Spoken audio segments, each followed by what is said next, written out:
Hi, I'm Elizabeth Noyce, and you're listening to Supergirl Radio.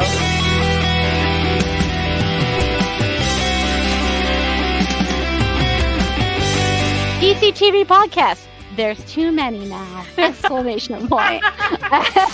Is becoming a human burrito a plus or a minus? I don't know. It does seem snug. I mean, they say you are what you eat. Oh no! So I do a podcast called Supergirl Radio, and one of our segments is Lena Luthor, Boardroom or Ballroom, because Really? She looks like a boss in this coat.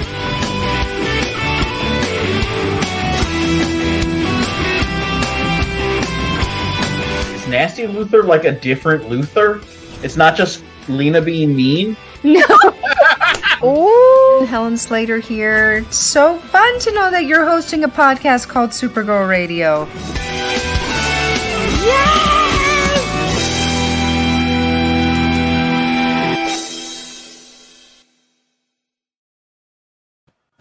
Welcome to Supergirl Radio, your source for all things related to the CW Supergirl TV series and the character of Kara Zor-El. My name is Scott McClellan, and I'm one of the hosts of DC Film Squadcast, and I welcome you to this live debate between Supergirl Radio's Morgan Glennon and Rebecca Johnson, which will ask the question, is Supergirl the movie worth watching? And is based on a viewing of the director's cut. The views made in these arguments may or may not be the debater's actual thoughts on the movie. This is just an exercise in justifying a position and is meant to be done in good fun. The format of this debate will feature 3-minute main arguments, 2 minutes of rebuttals, 3 minutes of cross-examination, 3 minutes of Q&A from the audience, so type your questions in the chat, and 2 minutes each for a final statement. In a Twitter poll, Supergirl Radio listeners decided that Rebecca Johnson would take the affirmative side in this debate, and that Morgan Glennon would take the negative side. And listeners will have the power to choose the winner of the debate after final statements have been made. Before we begin the debate and get to the main arguments, we have a message from Supergirl herself, Helen Slater. Hi, Rebecca Johnson. Helen Slater here. It's so fun to know that you're hosting a podcast called Supergirl Radio. And your co-host Morgan has never seen the movie. So I guess you're asking would I encourage her to watch it. Well, it's super 1980s. It could be fun to sort of watch just to see what was going on in the early 80s in terms of how they filmed superheroes. So sure, I encourage her. Stay safe. Hope you're well. Take care. Now let's begin the debate. Rebecca, since you are making the affirmative case, you have the floor first. All right, so I'm going to pull a PowerPoint up, if you guys can see that, and if you'll just let me know when it is my time to go, and we'll... Actually, I'm realizing I'm not going to be able to see the timer when I do that. It's the same thing.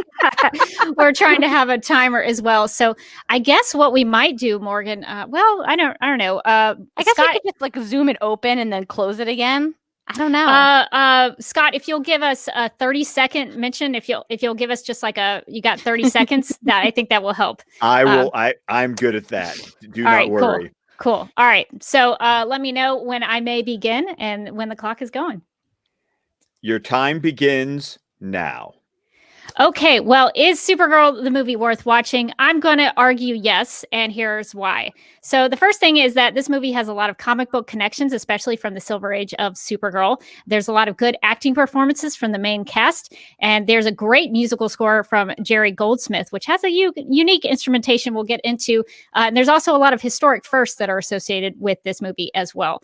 In terms of the comic book connections, we get to go to Argo City, where Supergirl is from. We also get to meet her parents, Zor-El and Allura, and get to spend some time there. We also get to see Kara develop the Linda Lee secret identity and get to spend time in Midvale, where she goes to school. And that's very Silver Age of Supergirl as well. And there's a mention of Chicago, Illinois, which I think is really interesting because if you know Supergirl comic history, you know that she goes to Lakeshore University, which is located in Chicago. So there's also a Principal Danvers. The principal of the Midvale School is named Danvers. And so that's an homage to the family that adopts Linda Lee in the Silver Age of comics. And you might also be familiar with the Danvers name because of the CW Supergirl TV series. And in this movie, Linda becomes friends with and roommates with Lucy Lane, and she also befriends Jimmy Olsen. And those two characters have a long-standing history in Supergirl comics and other media. And we get to see Supergirl go to the Phantom Zone, which is a famous location in Superman and Supergirl mythology. And the last point I'm going to make here is that this movie has a connection to A Crisis on Infinite Earths in the comics through the screen test costume that Helen Slater wore that you can see here in the PowerPoint with the headband, the different S shield, and the different skirt. Didn't make it into the final cut of the film, but it does exist in the Crisis on Infinite Earth comics and that time period. In terms of the acting performances, Helen Slater does a really good job of balancing Kara and Supergirl and Linda Lee and makes them all very distinct. She's heroic when she needs to be. She's vulnerable when she needs to be. And most importantly, she's believable in the part. She also does some great flight wire work, which the director referred to as an aerial ballet. Faye Dunaway really leans into the campiness of Selena, and she's 100% committed to the role of the performance. And I think she has a lot of fun. And I think she had a lot of fun making this movie. Peter O'Toole makes great use of his limited screen time. He's not in it much, but Zoltar is crucial to the story and to Kara's growth. Brenda Vaccaro has some great comic relief scenes in this and plays really well off of Faye Dunaway's Selena. In terms of the musical score, Jerry Goldsmith has some unique instrumentation for the main theme. There's synthesizers used to mimic Supergirl's takeoffs. And there's also maybe some organ in there.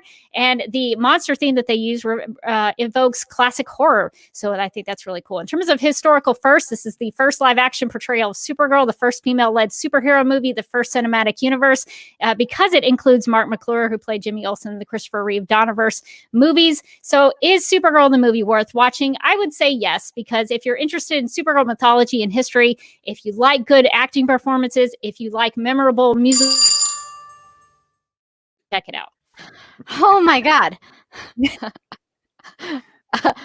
Oh no. I don't want to do this. This is scary. 3 minutes is not a lot of time. Barely made it through. It is a lot to get there. I should have been practicing today. Is what I should have been doing. I'm sure you're going to be great. Okay. That was a great job, Rebecca. Thank you. You almost convinced me. I think I have an uphill battle, so I had to work really hard for it. It's true. That's true. Okay. I guess it's my turn.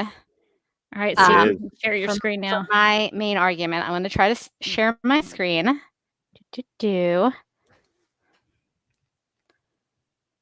I'm hitting share. Nothing is happening. Yeah, Morgan asked me if she needed to do a PowerPoint. I said, well, you don't have to. And then she went the extra mile. And then I was like, I mean, I might as well. It's not letting me share my screen for some reason. That's really... The screen sharing was canceled. What? Okay, let me try again. All right. Let's see if we can get in there. Yeah, it's not letting me... It literally just did let me, which is nuts. Okay, well, we can vamp, and you can email me the PowerPoint maybe, and I will play it on my side. Okay. So just to vamp while Morgan emails me the PowerPoint, and I can pull it up for her. Scott, what are your quick thoughts on? Well, I guess that maybe would taint the. See, I have to remain impartial as the moderator of this debate. That's true. I guess I can't ask you for your thoughts. I was interested, though. I was looking at the chat, though. We do have people in the chat who have never seen the movie. So this debate actually has real stakes. Ooh. Someone, it looks like they're going to be making their decision about whether they're going to watch the movie or not based on your ladies' arguments. So I'm just saying, you got to bring your A game. That's extra stress. Rebecca, I just sent it to you as an extra little tidbit. You're now going to have insight into my questions because I had them in the same email that I just forwarded to you. Just ignore them. Did you send it to Supergirl Radio? Supergirl. Yep. Okay. All right. I will get in there. I guess we should remind people that we do have a Q&A section of the debate. So if you have any questions that you would like us to discuss and have to respond to, please do that in the chat, and Scott will be monitoring those as well. All right, so let me see if I can pull up. I might have figured it out. Okay. Okay. Did we get it? We're here. I think. Okay. Great. We're doing this. Can we see my screen? Is everybody seeing my screen? Yes. But we got to get your PowerPoint up though. Oh, is the PowerPoint not up? Just the screen? Yeah, we just see the screen. Okay, well, that's annoying. Okay, that is annoying. Maybe we still want to. All right. So I will share the screen and we will get it going sharing. here. And I'll try to follow along with you as you go, and let me know if I need to advance the slide. Okay. Let me know when it's going to start. And your time begins now. Okay, this is why Supergirl the movie is not worth watching. It's my guide to watching this movie and wondering, how did this get made? For instance, look at it. Why is she trying on a bra over her clothes? Okay, reason 1. Rebecca. Yeah. Oh, can you see it now? Reason 1. Yes. It's too long. There's no reason this movie has to be over 2 hours. Over 2 hours. Why? Seasons came and went, and yet you know what I was doing? Still watching Supergirl the movie. Reason number 2. It's like 5 movies in one movie. What is this movie? Is it a fun teen movie? Is it a strange romance? It is a movie about witches? Is it a movie about saving Argo? The answer to that one is no. Why decide when it can be everything? Number 3, the special effects. My God, the special effects. At one point, Supergirl is nearly pulled apart by a dragon, I think. And it just looks like someone's messing with Supergirl's aspect ratio. It's like that graphic design is my passion with the frog. Okay. Number 4. I don't understand the love story on like a very basic level. Like, why is Kara so obsessed with this dopey long guy, Ethan? Why is everyone so obsessed with Ethan? Why would you make a love story where one character doesn't even have a personality or has under a love potion for the entire movie? Like, I understand, ladies, I understand the dating scene's tough, but you don't need to get like farm equipment to get a man. Reason number 5. How does Supergirl forget about saving Argo City for a good half of the movie? It's the plot of the movie. Geez, I hope Argo City wasn't literally dying without their power source, because Kara took time to enroll in a boarding school for basically no reason. But at least she had fun, unlike Zoltar, and one presumes most of dying Argo City. Oh, hey, the plot. I'm so glad I finally found this. Sorry, Mom and Dad. Hope you're still alive. Finally, Selena is amazing, but her motivation in this movie is paper thin. Listen, no shade on Selena. She lives the way I dream of, in a giant party city Halloween store where she always manages to find the perfect light. She's great. Her motivations, however, are paper thin. The movie doesn't even attempt to give her any logical motivations. Why is she so obsessed with Ethan? I don't know. She's Faye Dunaway. She doesn't need Ethan. So those are my primary reasons. I sped through this PowerPoint, but I really cannot stress enough about the special effects. If we go back to the special effects, they are wild. At one point, Supergirl just spends like what feels like 15 minutes of the movie just flying around. I felt like I was on Soarin' in Disney World. I was like, I get it. She's flying. Like, we don't need to see her in the mountains and the plains. That was so stressful. Debates are supposed to be stressful a little bit. Okay, Rebecca, you have a total of 2 minutes to rebut Morgan's argument. You may begin. So it seems as if your main parts are mostly about the special effects. And you have to remember, this is 1984 and there wasn't a big budget for it. So they had to do what they had to do. Maybe they had to put Helen Slater on a cardboard cutout and put her in the water coming up out of it, because they couldn't figure out another way to do it. It just wasn't possible. So they had to make if you slow it down, you can see that it's a cardboard cutout. But that is the charming part of this movie, is that they made a big budget superhero movie that with a low budget, and they made it work. I mean, only if you pause it at the right place will you know that that's a cardboard cutout. So there are things that maybe because of the time period and because of the limitation, I mean, they didn't have CGI. It had to be practical effects or optical effects, something like that. They had to do it. So I think that you got to give it a little grace with the special effects because of the time period and the limitations there.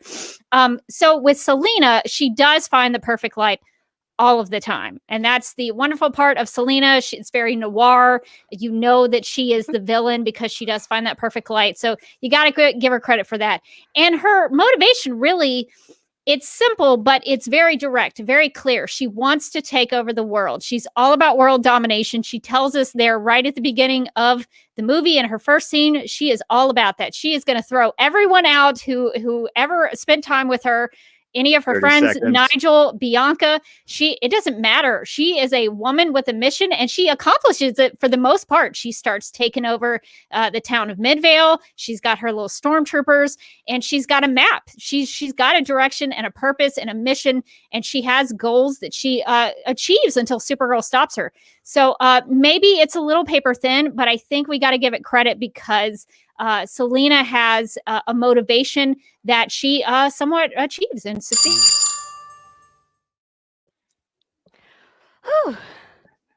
Morgan, Good job. Okay. are you ready for your rebuttal? Yes, I'm ready for my rebuttal.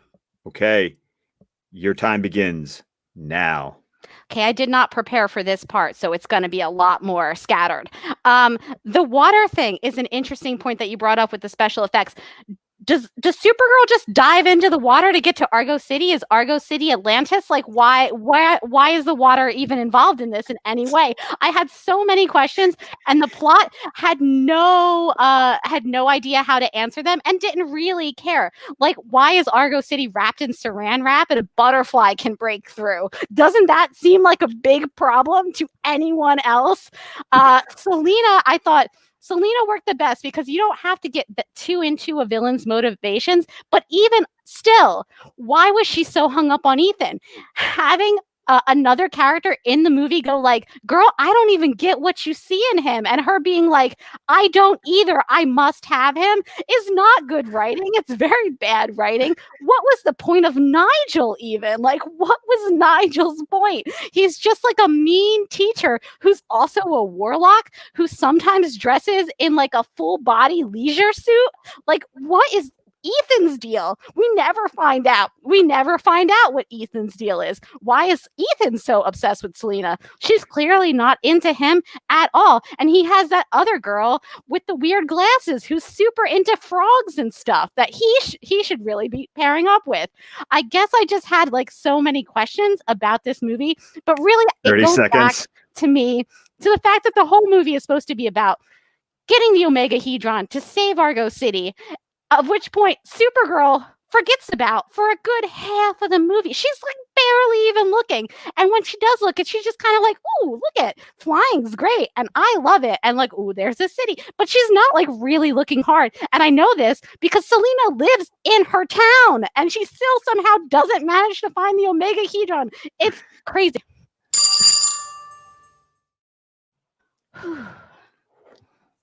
All right.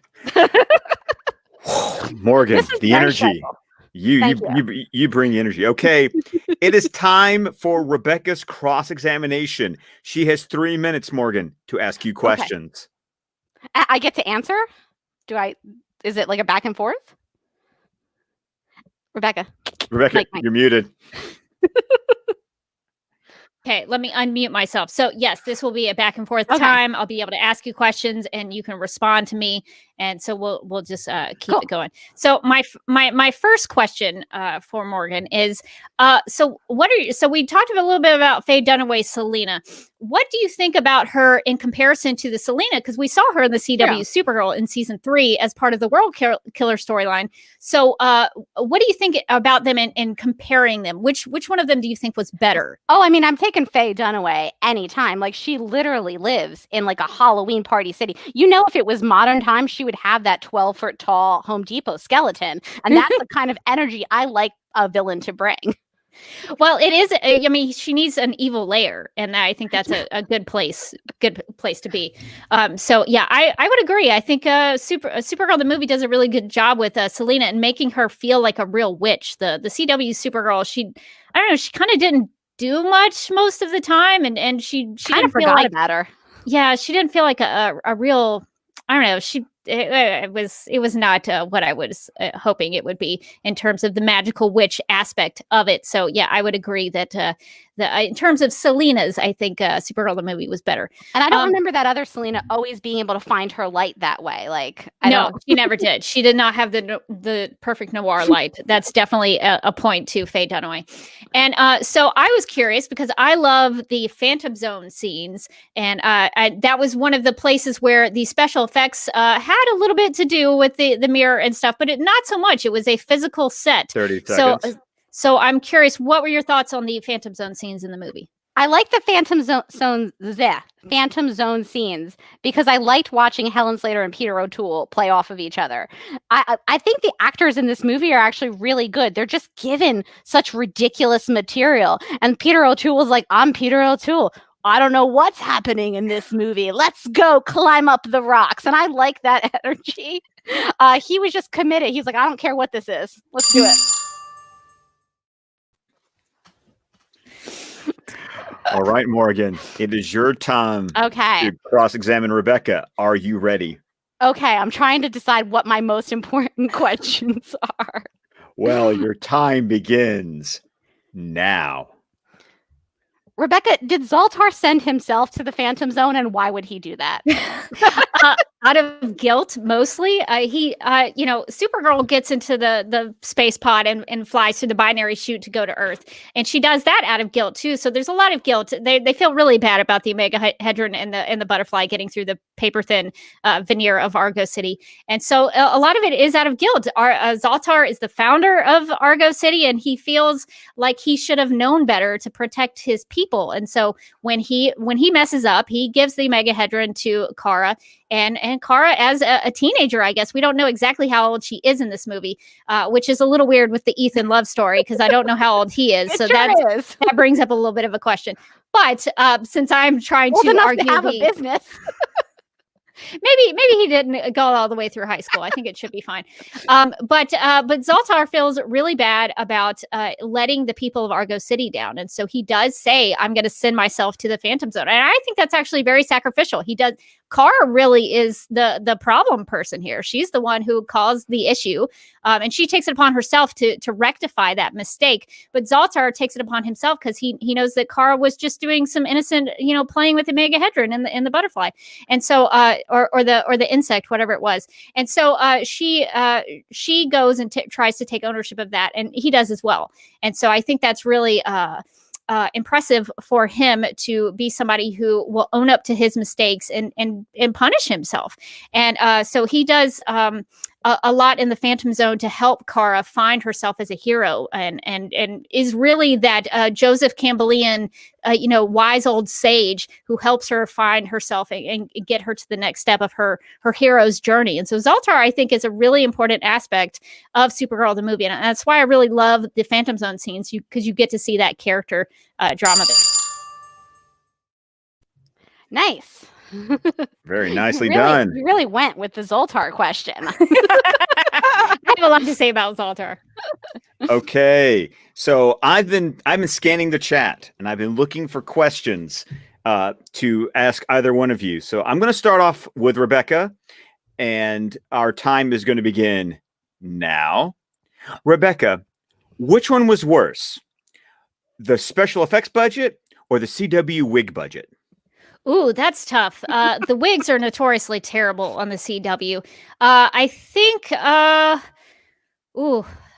that's tough because you can get different wigs, but you can't make up for some bad effects in a film. So maybe I would have to say what's worse is the effects on Supergirl, but maybe the CW should know better. But if I had to pick one, I guess I would say the movie's effect budget. Okay, Morgan. Why was Supergirl holding an electrified pole to fight the evil? Oh God, I wish I knew. I don't know. I think she just pulled up a pole like out of the ground and then just like electrified it and then just used it to fight. I mean, it seems like property damage to me is all I'm saying, but she's a little new here. We'll just let her have that.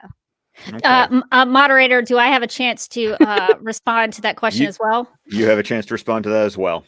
Okay, so maybe there is a little bit of property damage. There's a car that's destroyed, and it's right in the school that Linda has been living in and going to class. She goes to like computer class in, so she should know better. But the reason that it's an invisible monster, I think this is not a confirmation, but it's a shadow creature. You know, Selena says power of shadow a lot, and so I think the monster is a shadow. So it comes out when there's light and when there's, you know, it can keep itself as a shadow unless it wants to reveal itself like it does in the end. So that I think is part of the reason why it's kind of an invisible creature. Makes sense. I thought it was for the budgetary reasons. Morgan, I have to ask you this question. Sure. Who would win a fashion showdown between Selena and Lena Luthor? Oh my goodness. This is really hard because Lena Luthor, obviously, clavicle game, very tight. However, Faye Dunaway is like big earrings, lots of robes, different colors, everything's just kind of moving. Is she in a kimono? Why? So I think just in terms of like variety of fashion choices, I think Selena wins. Okay. Rebecca, I have a question for you. Sure. Would you like a squirt? I don't think I would. It seemed like Kara was not a big fan of the squirt. It seemed a little disgusting. I don't know what kind of liquid that you can find on the Phantom Zone to drink. So it was probably pretty gross. So I don't think I would enjoy it. But she I think she tries it and sort of spits it out. She doesn't like it very much. So I think if I had the choice, I wouldn't take it.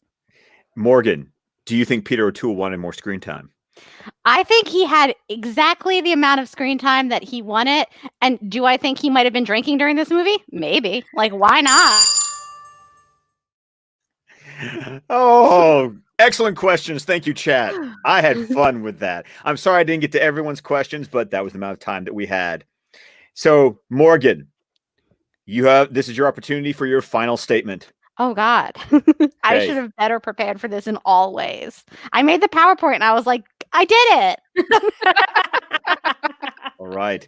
You have 2 minutes for your final statement, and your time begins now. Well, I did not make a PowerPoint for my final statement. I'll be honest. I thought about it and then I didn't. And now I wish I had.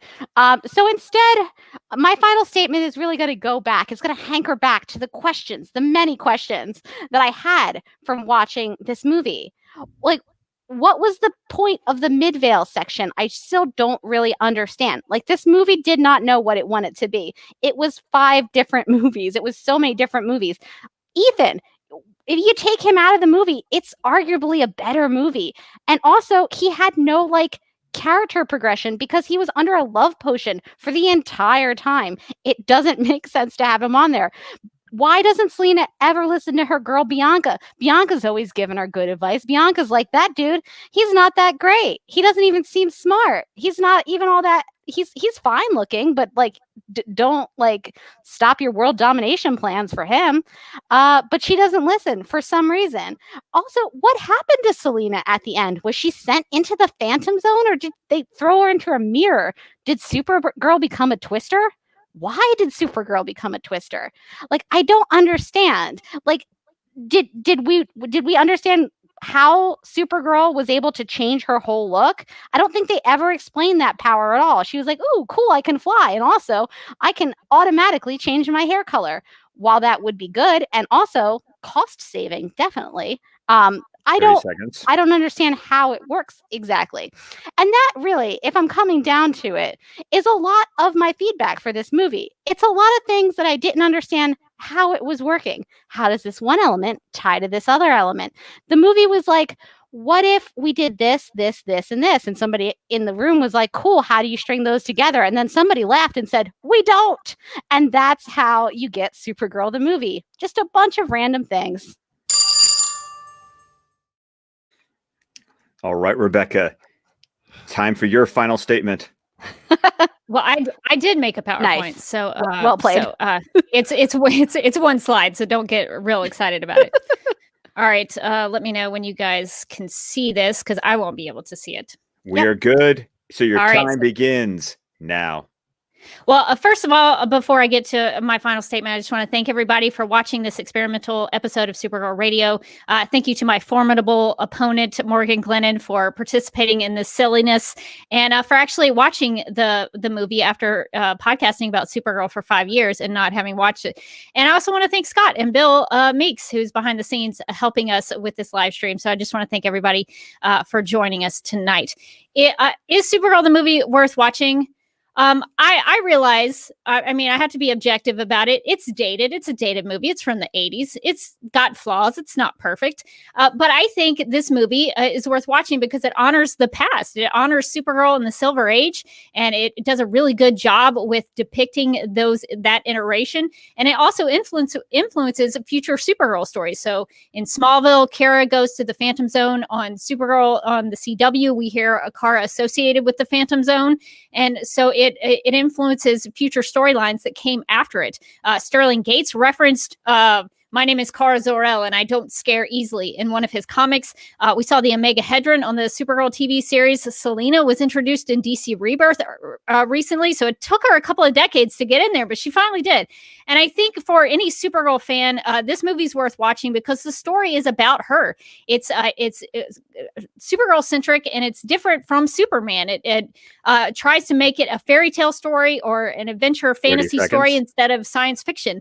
And so it separates her and makes her distinct from Superman. It builds her mythology out with Argo City and Zor-El and Zor-El and Allura and Midvale, and she gets to save the day. She's the hero of this movie. So the more I learn about Supergirl comics and the more that I read them, I really appreciate what they were trying to do with this film, because I think ultimately this movie is a really faithful adaptation of the Silver Age, and that's the time period in which Supergirl was created and when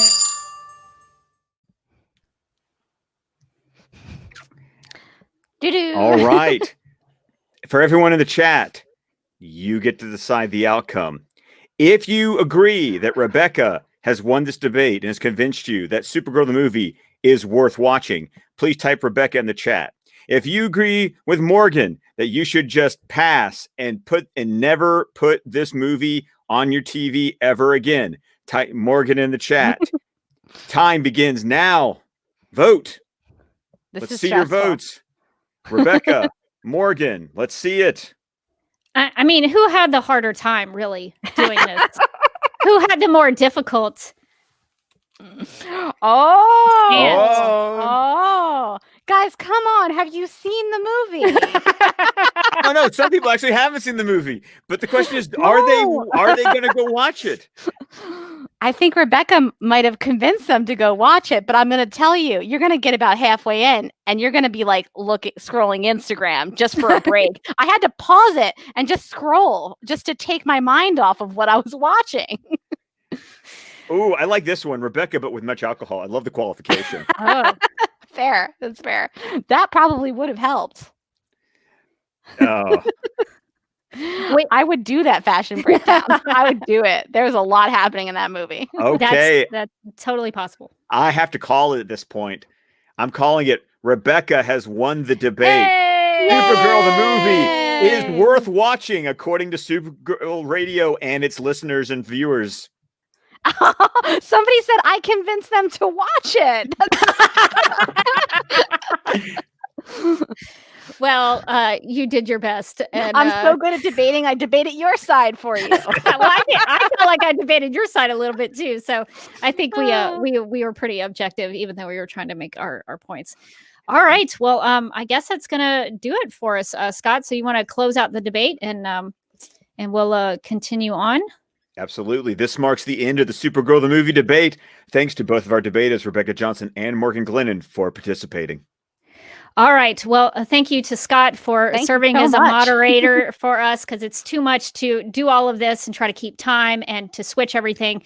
And so I think that really helped a lot. So thank you to Scott. Go check him out over on DC Film Squadcast. He actually talks about DC films all the time, so that was really fitting for him to be here with us talking about another DC film that was actually one of the first, not the first, but one of the first. Definitely the first female-led DC superhero movie. So go check him out at squadcastmedia.com. And thank you to Bill Meeks, who is one of our longtime podcasting friends, who was behind the scenes pushing all the buttons for us. And I guess just to kind of hang out here, if anybody does have any questions about Supergirl the movie or any thoughts that we didn't get to, you can put them in the chat. And now that we're not on a strict timeline anymore. No, we can be a little more not lazy with it, but a little more casual. That was very stressful. It was very stressful. I just spent the entire time yelling. I feel like my debate style is angry. I don't know. I apologize. I was not angry at you. I was like, Rebecca, let me tell you something. Well, I was very anxious to hear your thoughts because I saw your live tweeting as you watched it, and that gave me a little bit of a heads up. So I'm actually glad that you finally watched the movie now. I feel pretty good about that, and I hope you feel pretty good about that. Even though it was probably a real journey for you. It was a whole journey, believe me. I also want the answer to this question. What did you think of Ethan? Was there some je ne sais quoi about Ethan that I was just missing, that I just couldn't grasp? I think it really boiled down to he's an attractive guy who started off the movie shirtless working in the yard, and that's kind of it. You gotta give Ethan a little grace because he does spend most of the movie under a love potion, and somehow it makes him smarter. I don't know how love potions do that, but he's quoting, I don't know what he's quoting, some sort of poetry. I don't know if it's Shakespeare. I didn't really go into. We should probably look into what he's actually quoting. If anybody knows in the chat, let us know. But the thing that I was curious of watching it, I've watched it several times. I've watched it since I was a kid. I watched it 5 years ago when Supergirl Radio did our season 0 episode, and I've been rewatching it to prepare for this. So in each time that I've watched it, I have a little bit of a different stance on Supergirl the movie. And so this time around, I was wondering about his age. That was the big thing. Yeah, I was questioning that as well, because presumably he's old enough to have his own business. At the end of the movie, when he gets in his truck, it was like Ethan's landscaping, and I was like, so he's a small business owner, but he's in love with this high school girl. Yeah, it's a little strange. 80s. Maybe they were only a couple of years difference. I don't know, but it did stick out to me. It was something that I questioned. But I think the actor did an okay job with the part. He doesn't really do much. But what I think is interesting about this movie in terms of Ethan is that he's kind of the damsel in distress. The roles of what you would think of a superhero movie, they're reversed, and so he's the one that has to get saved. He's the one who is in danger, and Supergirl has to save him. So I think that's the positive for Ethan there. Yeah, I think that the problem with Ethan, there were a couple problems with Ethan. My main problem with Ethan is that presumably he doesn't really have a real personality throughout most of this movie. He's just like love whammied by a spell. And so my other problem is that what Ethan thinks is romantic? I mean, some of the lines he was throwing at her, I was like, you're lucky she's a literal alien from another planet and you're the first man she's met, because that's the only way any of this would work. Yeah, it's weird about Ethan because he has a little bit of a different personality when he first goes into Selena's Party City later.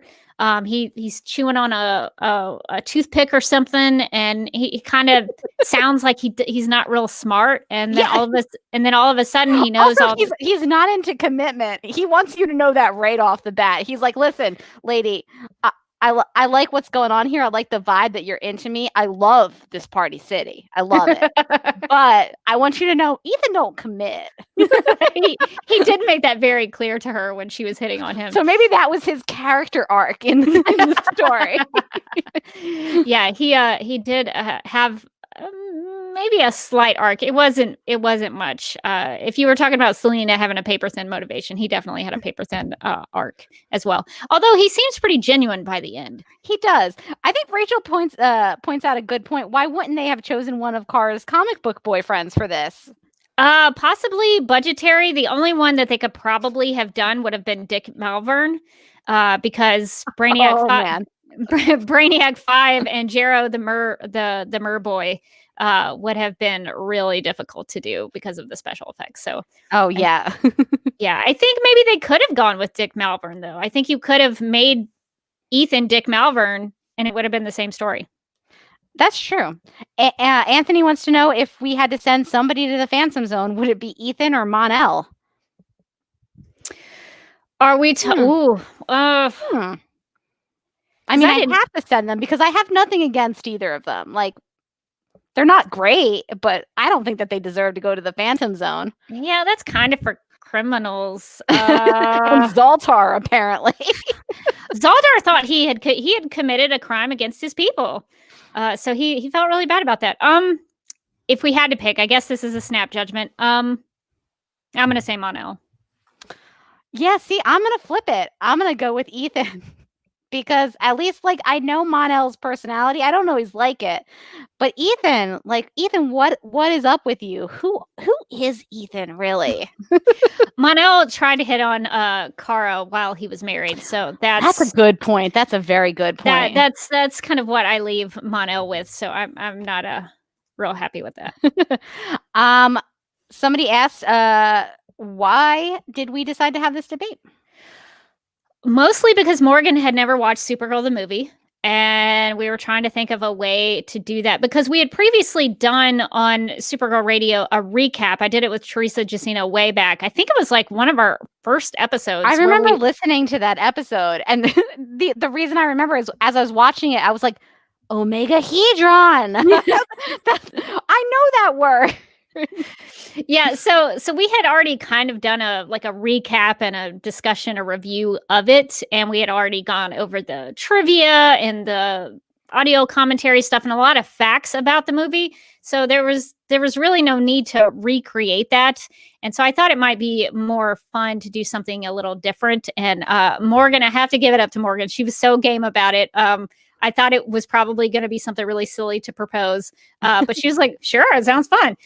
So thank you for doing that. You know, not many people would. For, like, the weirder the idea is, the more excited I generally am about it. She's like, "Do you want to do Supergirl the movie?" I was like, "Yeah, I guess it's probably time for me to watch." She's like, "As a debate," and I was like, "Yes, I do." Even though I should have known that would have required me to do some preparation, and I did very little, but I did put together that PowerPoint, and the PowerPoint was magnificent. I mean, mostly used from pictures I took on my phone as I watched the movie and tweeted them.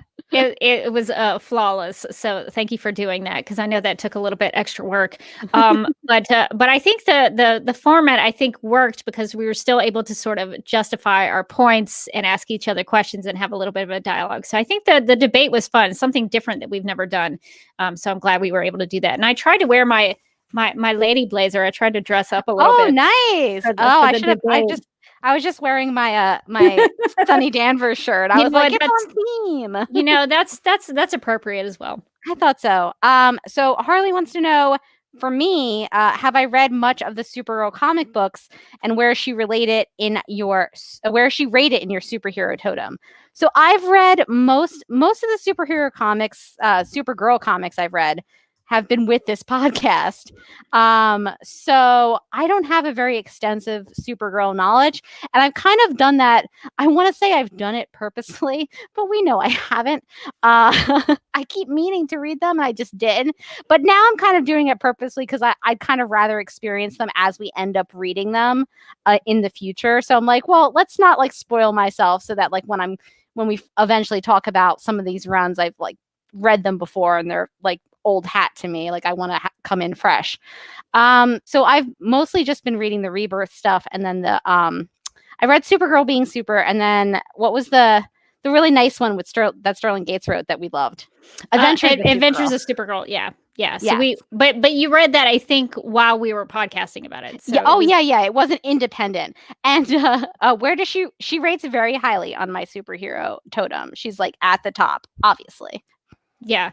It's funny because I'm that way about the Supergirl comics as well, because I've actually put off, just a little confession here, Supergirl Being Super, because I know we want to do that eventually on the podcast. So I'm waiting. That's one of the ones that I'm waiting on to read as we podcast. But I've read up through.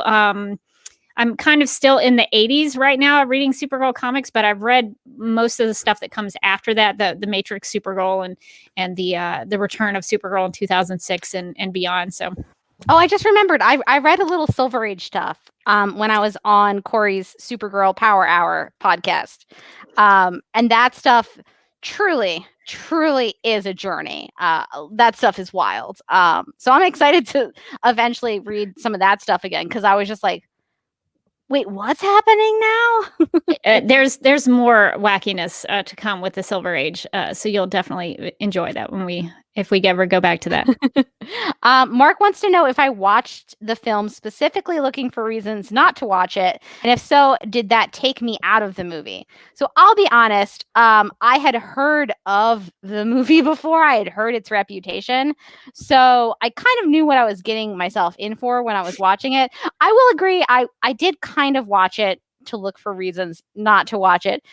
I think I went in that way initially, and I was like, oh, Argo, and like Argo is just surrounded by saran wrap, and like a butterfly just broke up their whole ecological system. That seems like a glitch in the Matrix there. But I would say by like an hour in, all those responses were genuine at that point, because I was like, whoa, what's going on now? I don't understand what's happening.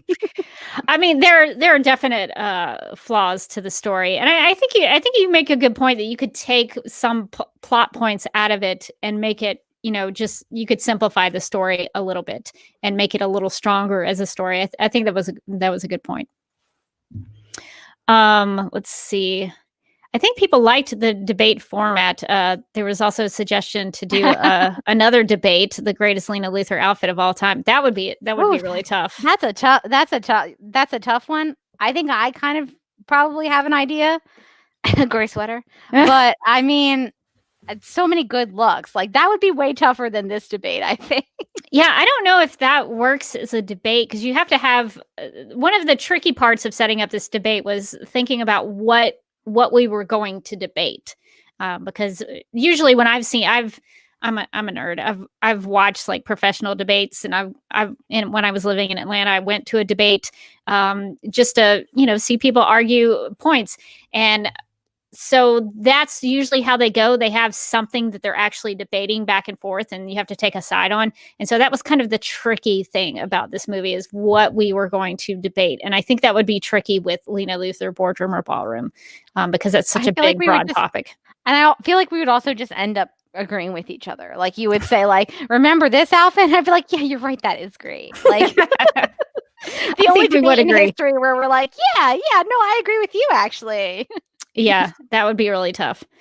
But I mean, PowerPoint presentations. I mean, yeah, that we're in for. I feel like we've done that. We kind of already did, actually. We did I think it was in our season retrospective for season 5. We did a really big rundown of Lena Luthor's wardrobe, and we rediscovered, I think, some outfits we had forgotten about, some hidden treasures. Yeah, so that is a good way to do it, though, and I think that's visually appealing for anybody watching the live stream with us. So that's good. So I had a question that I didn't get to on my cross-examination. So I'm just interested, if you had to take out like one element from the movie that you think would have made it better, what element would you have taken out?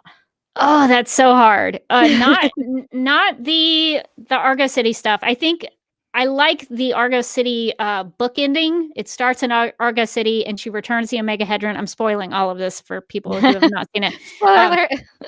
Spoiler alert, she saves the day and saves her people. But she goes back to Argo City and it sort of starts like it began. So it's full circle. So I like all of that. Ooh, that's tough. Because I like the Midvale stuff because it does honor that part of Supergirl history. So I like that. But Also, you make a good point that she does spend a lot of time going to class. Yeah, Mike, which is a problem. Mike says boarding school here in the chat. So I feel like the boarding school could have worked if they had given it some reason to exist. You know, like there's some reason, or maybe like she's sure the Omega Hadron is in that boarding school, so she's going undercover. But as it was, it's like she watched some people, she watched some girls play field hockey and was like, "That seems fun." And she plays field hockey herself. She actually gets in a game and plays field hockey. Maybe the Nigel stuff. Nigel stuff makes no sense. Nigel, you don't really need him because you could just give Selena that knowledge, and then because Nigel was really only there to be a mentor to Selena and give her that that wand at the end. That's really the only reason he's there. Because they kind of have a weird like romantic interest. Yeah, like he's really into Selena. her. She's not really into him at all.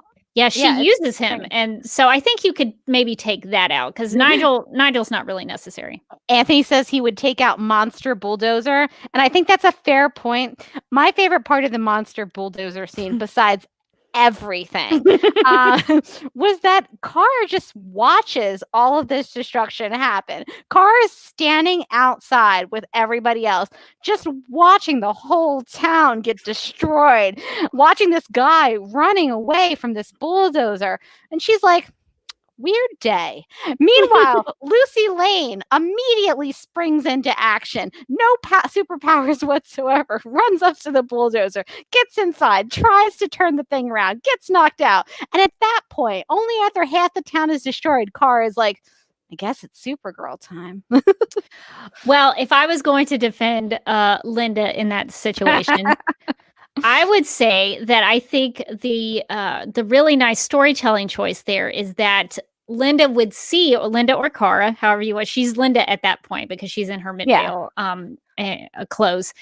I like the fact that she sees a human being be heroic, and that's a good example for her. And it's something that shows the bravery of a human to do that, even though she doesn't have any superpowers. She gets in there, and I think that's a very Lane thing to do.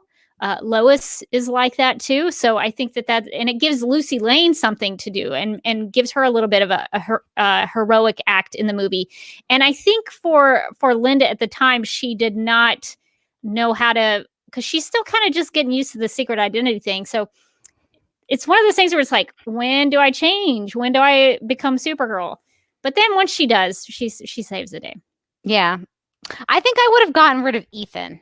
If I had to pick from the many story threads in this movie, I think that Ethan could lift out. They never really justify his existence in the movie. They never explain why Selena is so into him. It's bad writing to have like Selena's best friend go like, I don't get what you see in him, and for her answer to be like, he's hot. Like, well, I'm gonna because couldn't she aim her sights higher? I would understand if Bianca was rich. into him too, though. Bianca was into him too. She was like, he's hot. But then after a while, it became like, this is too much for this lawn guy, which is when I was like, you're right, Bianca, you're right. And I feel like if he was rich, because they had established that Selena and Bianca were pretty broke. They were living in a abandoned party city, and no merchants in town were taking their decorative skulls as money anymore. And they had trouble recruiting people to their coven. They're trying to recruit people to their coven. They hadn't discovered yet that if you just make it a multi-level marketing scheme, you'll get everybody on Facebook. They weren't selling leggings yet, so they hadn't quite cracked that code. So if Ethan was like really handsome but also like debonair and rich, I could understand the idea of her being like, oh, let's get that guy. He has a lot of money. All of our money problems will be solved. But as it was, he was like a lawn guy. I don't know that maybe he's got a really flourishing lawn business, but how old is he also? Because is he just like a genius in the lawn biz? He's like, Selena does say that she sees his truck around town a lot. So it's true. Good business. Either all the other women are trying to seduce him, or he's got a popular business that does really well. I would ask you, would you remove the love story, or is it just Ethan as a character? I think you know what? I think they could have done a decent love story, but the way that they structured the whole love story was so much of a mess that I would have just removed the whole love story too. If they had gotten like a good love interest for her, I have no problem with her having a love interest, but like having a love interest who's kind of only into her because of a love potion, who's possibly substantially older than her, like who's not actually himself for the entire movie. None of that is super romantic to me. Also, Ethan's kind of a dope. So Yeah, I think some of the love stuff could have gone out, but I think back in the 80s, I think they almost probably thought you had to have a love interest. I assume that that's the case. They're like a lady superhero show, where a superhero movie, like where is her love interest? like Well, but remember also Christopher Reeve had one as well, so yeah, I don't think and I think out of the realm of possibility. And I think love interests are like a pretty well established Superman like superhero movie thing. Like I think almost all the superhero movies have a love interest. I can't even remember the last one I watched that didn't, maybe Captain Marvel. But so all the superhero movies have love interests. It was just this one was so bad. And yeah, just not the best. You could have gotten around that maybe because the basic premise of a love interest, especially with superhero movies, is that they give the hero a reason to fight, a reason to save the day. And I think you could have done that with the Midvale School and Jimmy Olsen. Yeah. She was already trying to fight on behalf of her friends. I don't know why that couldn't have just been the motivation there. Yeah, I mean, she could have been fighting to save Jimmy and Lucy, and arguably that would have made more sense to me because at least she had like a personal connection to them as, people in their right state of mind, unlike Ethan, who is just kind of this weird guy who is like, may I compare these to a summer's day? And it's like, no, Ethan, you may not. She even asks him, "Are you crazy?" So I think even Cara thought he was a little weird. We do have a question: do you prefer Helen Slater as Supergirl or as Mama Eliza Danvers? What would you say to that, Morgan? That's tough. I mean, I love her as Eliza Danvers, but she was a really good Supergirl. I think, honestly, to me, watching it, the real tragedy of this movie is that Helen Slater would have been a great Supergirl in like a good Supergirl movie. She would have been fantastic. Like, I feel like we would have seen a bunch of these movies if this one had been good. Like, there would have been Supergirl 2 and 3, and like, the cast is good. Helen Slater's great. Like the movie around them is strange, but I think I prefer her as Supergirl. Yeah, I really liked her as Supergirl. Yeah, she was 19 when this movie finished. So she was very young. That's just out of high school. And she trained like an Olympic athlete. She did swimming and running. And so she was, very fit to be she had to be to do all that aerial ballet stuff with her. And I think that's one of the strong suits of the movie is that they visually depict Supergirl flying is very different from Superman. And I like that. They did a good job of separating those two out because as we have seen sometimes, they basically just translate Supergirl as a female Superman. I'm not naming names, but you could probably figure that out. So I like that there's a difference there, especially in the flying. And if you know Supergirl, the movie history, or listen to the audio commentary, or watch the behind the scenes, you'll know that, and I highly recommend the Blu-ray because it's got all that stuff. You'll know that they initially were going to start on Krypton. And they were going to show the destruction of Krypton, but they scrapped it because they thought it was too similar to Superman. And Superman was actually going to be part of the movie. Christopher Reeve Superman was going to be in it. He was going to, I think he was supposed to fall ill. He was supposed to be sick. I think Selena was going to make him sick because of the whole magic thing or whatever. And Supergirl was going to have to save the day and save him as well. And so there is that aspect of it that they could have put Superman in, but I'm glad that they didn't because she stands on her own in this one. And her story is very different and distinct from his. So I like that a lot. Yeah, I don't think that Supergirl needs to have Superman, constantly around. We get it. He's around. He's there. She got to see that poster of him And that's a nice. I think that's a nice moment when she sees the Superman poster in the room. I was just gonna point out what Bill said about a buddy movie with Kara and Peter O'Toole. So, would you have wanted to see more Zoltar? Oh my God, yes. Yeah, I loved Zoltar. Zoltar felt like he was in a completely different movie sometimes, and I really liked it. I liked his little sweaters. He had like a very, very like professor vibe with his like little checkered sweaters. Like, I would have watched a whole movie with just her hanging out with Zoltar, and I think that.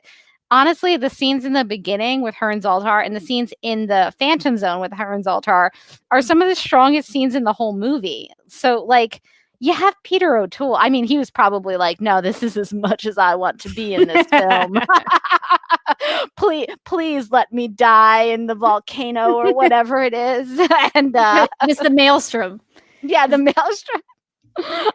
He was probably like, scene for me. But I would have preferred him to be in way, way more of the movie. Yeah, he brought something different and more. It was a little classier when he would show up. I think he brought a little screen presence to things. Definitely. Did you see another question that you wanted to get to? Oh, I think there was one. Let me find it. My mouse is not agreeing with me, but I think there was one from Rachel. If you could retroactively add an Alex Danvers into this universe, who would you cast for her? Oh my gosh, that's so hard because you would have to put it with somebody in the 1980s. Yeah, it would have to be somebody in the 80s. So fun fact, for Lucy Lane, they had originally approached Demi Moore. Oh. At the time, and she turned it down because she was doing another movie. So maybe Demi Moore could have. I could see her as an Alex Danvers. I could definitely see her as an Alex Danvers. I was literally just thinking of all of the actresses I knew about from the 80s, and I was like, I don't think that Molly Ringwald would be a good Alex Danvers. Demi Moore is a much better one. I mean, maybe Winona Ryder. Oh, yeah, I could see a Winona Ryder. Is that too early in the 80s for Winona? She might be a little young. She was maybe more of a 90s, early 90s personality. Yeah, but I'd sort of, after I learned that about Demi Moore, I was like, how different would that have been? Might have been a little different. Melanie says another one that I was going to say, which is Ali Sheedy. Which I thought of because, again, my touchstone is the Breakfast Club. So I was just going to make my way through the cast. I was like, is Judd Nelson available? Can we get Judd in there? Who would Judd Nelson play? That's a good question. Ethan, maybe? He could be Ethan. Would that make Ethan better? Like a tough Ethan. Ethan from the wrong side of the tracks. Would that be better? Would you prefer that? I think I would prefer that, actually. I think you would have like a little more character. A little bit of a bad boy in there? Yeah, a little bad boy vibe. It's like, oh, it's me, Ethan.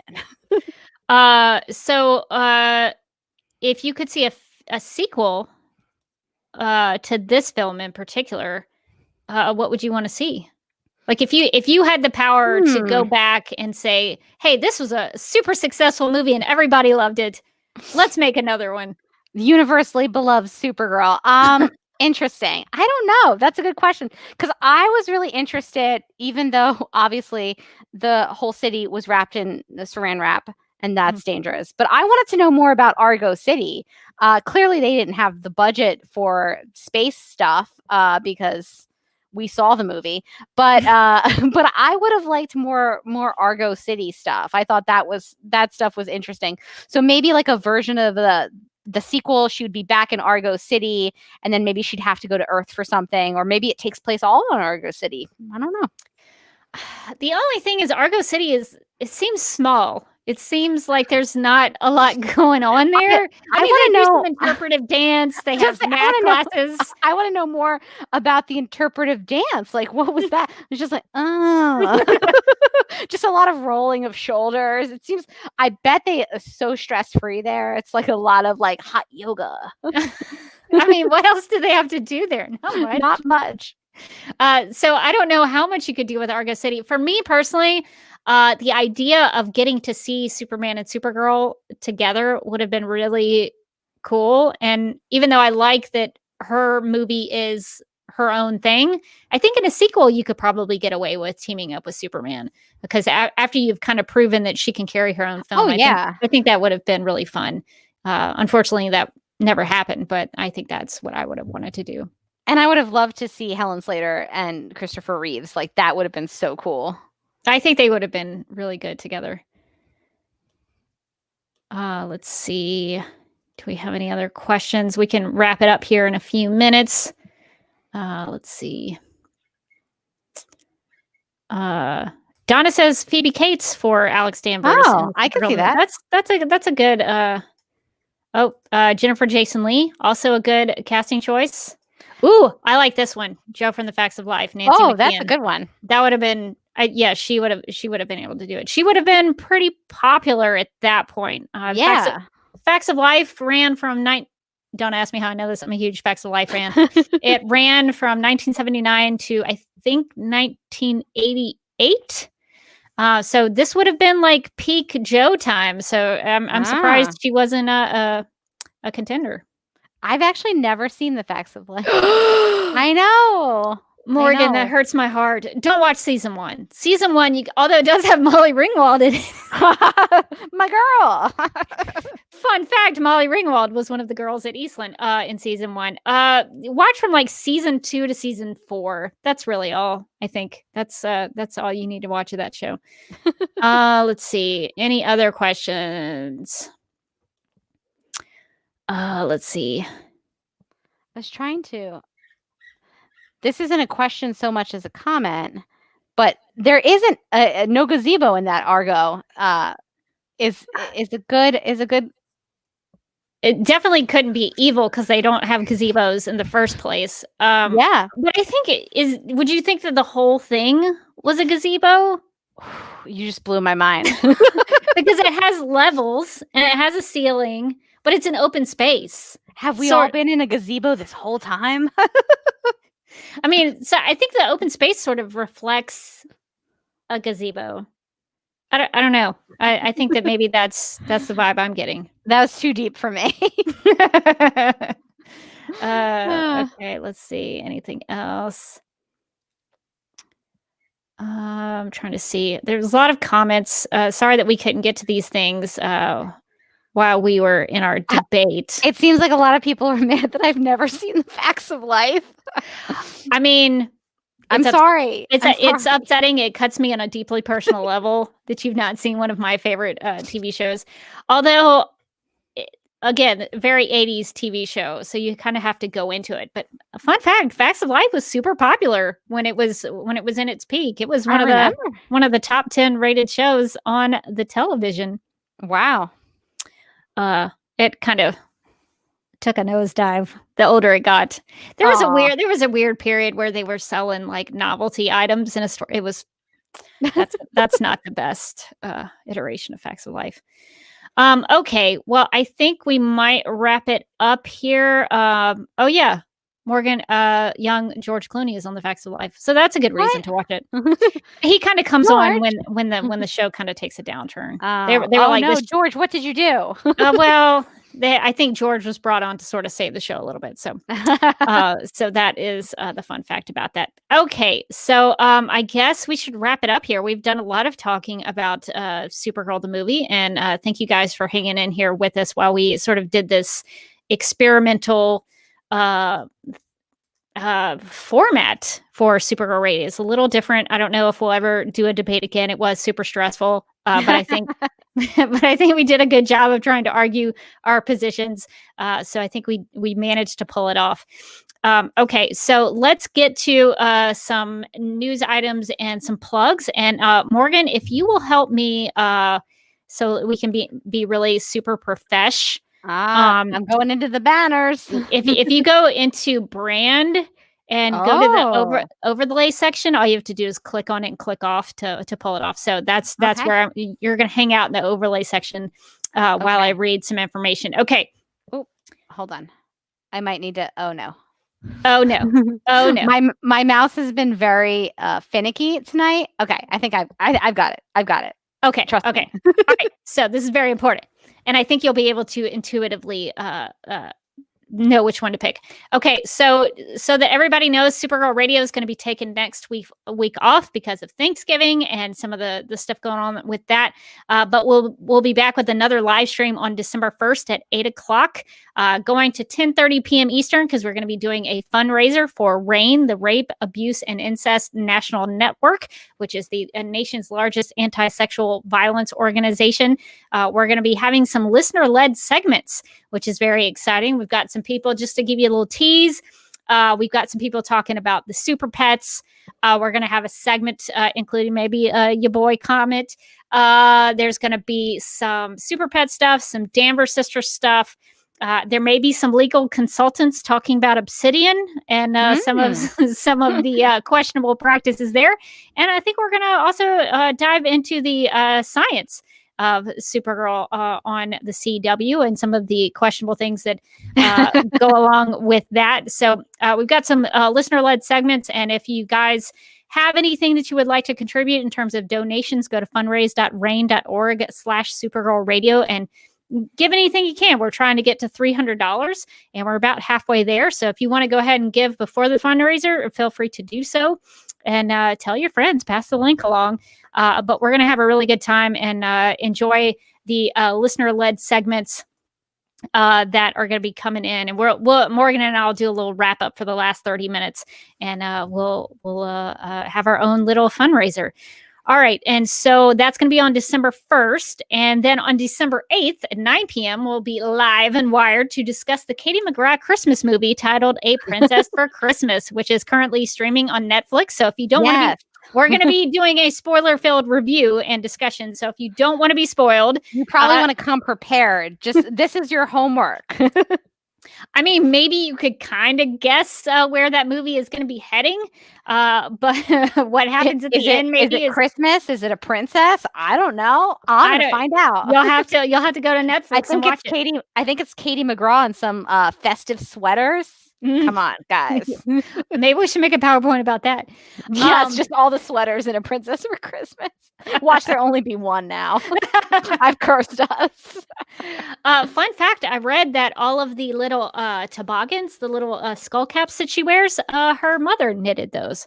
So that's really cute about that movie. We'll have more trivia about that on December 8th at 9 p.m. Eastern.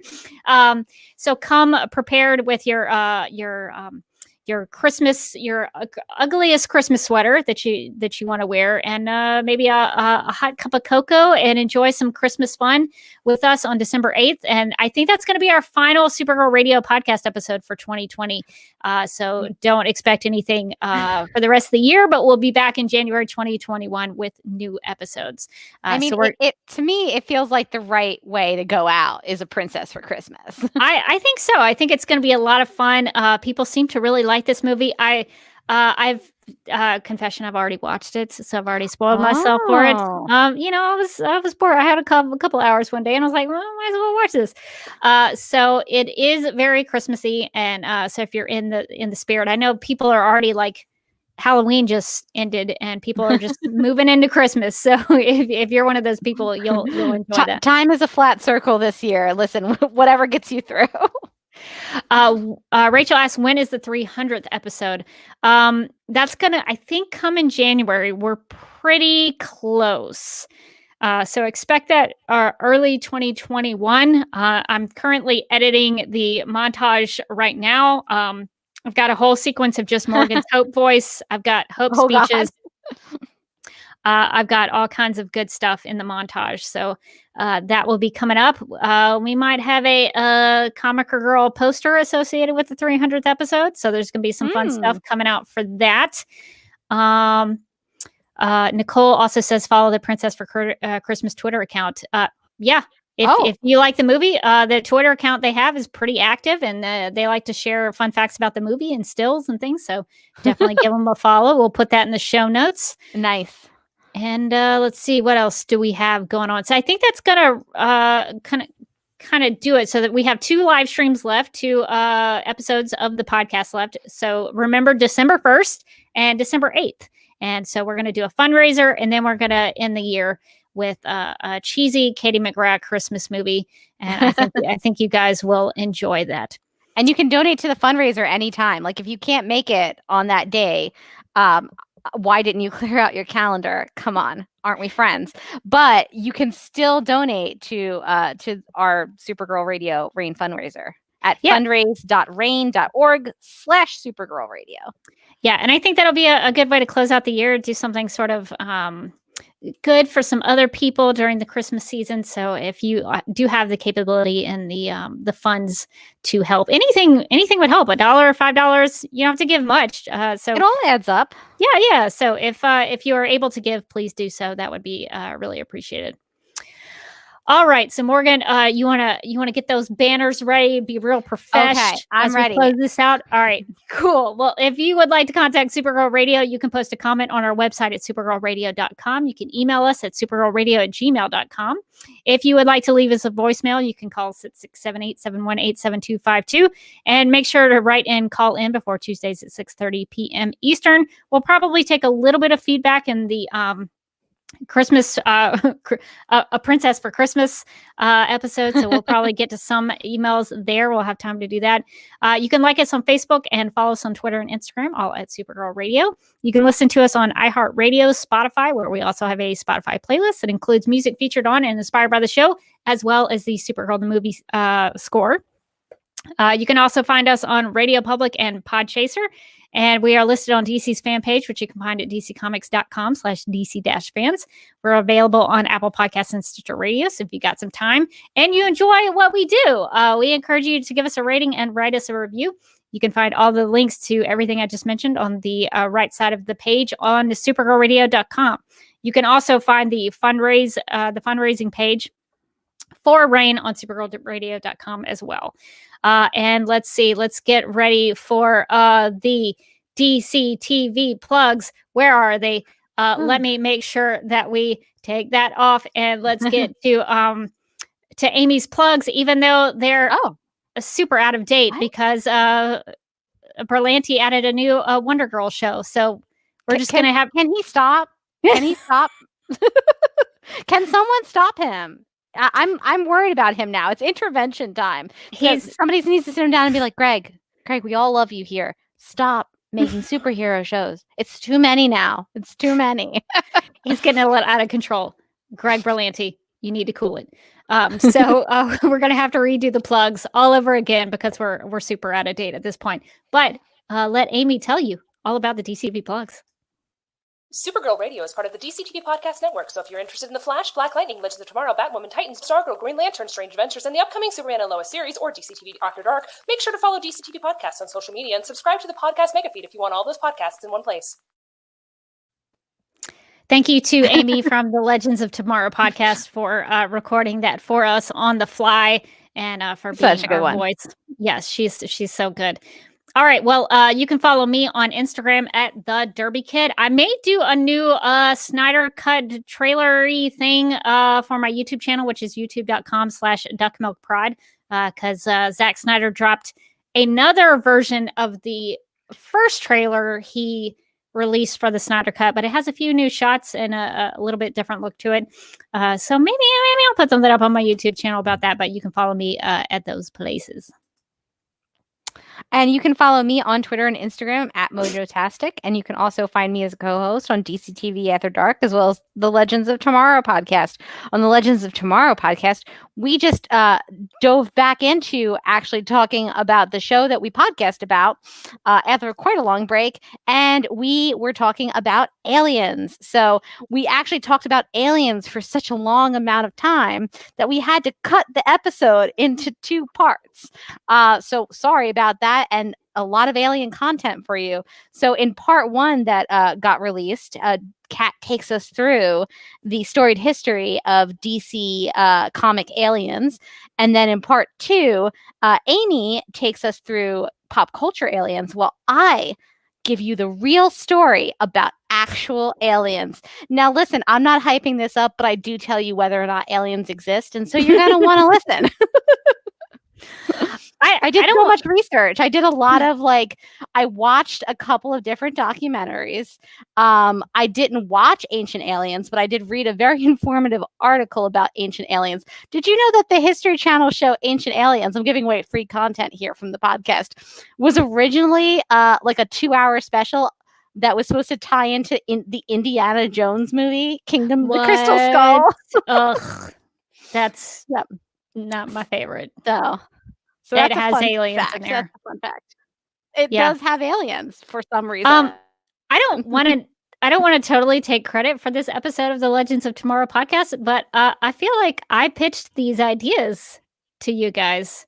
You did. We were talking, and you were like, you know what you should do is you should just do the DC aliens, but you should also do the pop culture aliens, and then probably some of the real aliens. And I was like, and just filed that away. And then I was like, guys, I've got a great idea. So you're welcome. Also, it came to me in a dream. So it's great. Been enjoying it. We have some questions for you, Morgan. Is DC TV After Dark coming back? That is a great question. It should be. We should be posting an episode soon.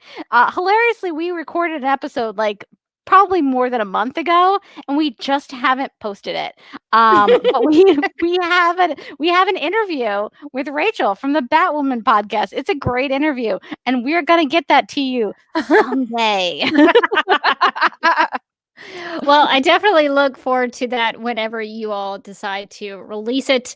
So we'll have to have that to look. We're just trying to get people really hype about it. Get ready for it. It's coming sometime. Sometime soon. Yeah. Okay. All right. Well, thank you everybody for joining us for this Supergirl Radio great debate of Supergirl the movie. And thank you for joining us and voting and being with us to talk about this movie. And we will be back with another live stream on December 1st.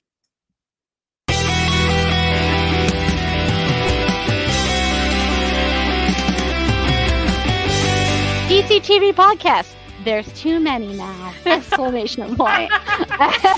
Is becoming a human burrito a plus or a minus? I don't know. It does seem snug. I mean, they say you are what you eat. Oh no! So I do a podcast called Supergirl Radio, and one of our segments is Lena Luthor, Boardroom or Ballroom, because she looks like a boss in this coat.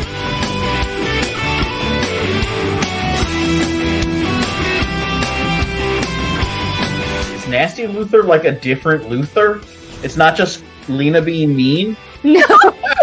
Oh, Helen Slater here. It's so fun to know that you're hosting a podcast called Supergirl Radio. Yeah!